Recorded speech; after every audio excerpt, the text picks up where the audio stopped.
Olá, boa tarde a todos.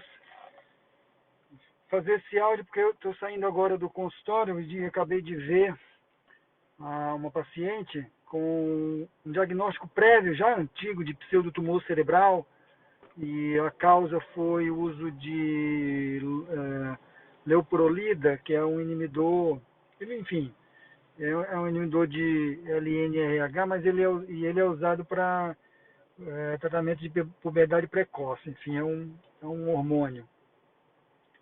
E na ocasião, essa paciente, sexo feminino, na ocasião ela tinha 10 anos. Foi um pseudotumor grave, ela já chegou com 20/60 no olho pior, né? E tinha um grave acometimento do campo visual, 20/60 e 20/40.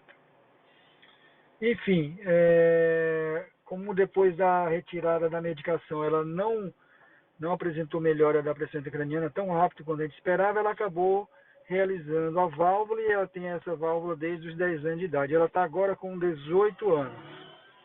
Eu faço segmento dela desde então. E ela ficou com o nervo muito atrofiado, né? Ela teve um acometimento bem grave mesmo, como eu falei, uma neuropatia óptica bem grave, e ela ficou com o nervo atrofiado. E um nervo que, assim, ao exame de oftalmoscopia, ele não é um exame, não é um nervo que dá para confiar que eu vai esperar ver um edema se houver um novo aumento, uma recorrência da hipertensão intracraniana. Não dá para confiar nisso, é um nervo bem pálido mesmo. E por causa disso eu fazia o pedido de OCT regularmente, nem tanto para ver a camada de fibra nervosa peripapilar, mas principalmente para ver células ganglionares, né? E eu fazia o campo visual manual também. Há um ano, em março de 2019, no OCT, o OCT mostrou o aumento da camada de fibra nervosa. Foi bem curioso, porque na ocasião eu fiquei realmente, vamos dizer, assustado até, porque não esperava, né, esse achado, o aumento da camada de fibra nervosa, né? Temos visto que o nervo é um nervo pálido, mas diante de um paciente que tem um diagnóstico prévio de hipertensão intracraniana, isso assusta, né?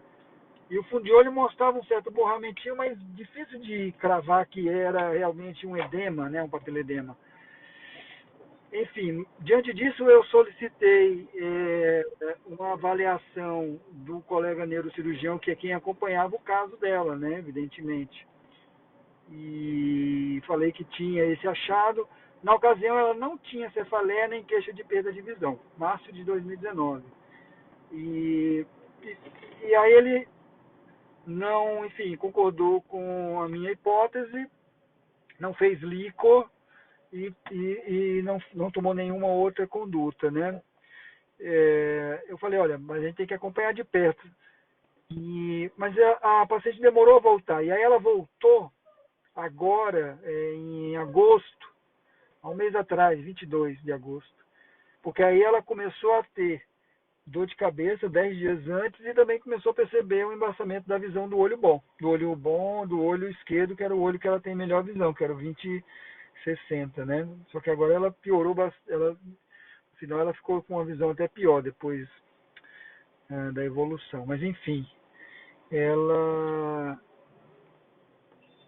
e aí eu pedi para fazer de novo o OCT, né? A camada de fibra nervosa ganglionar, e mantinha o edema, e a camada de fibra nervosa macular, né?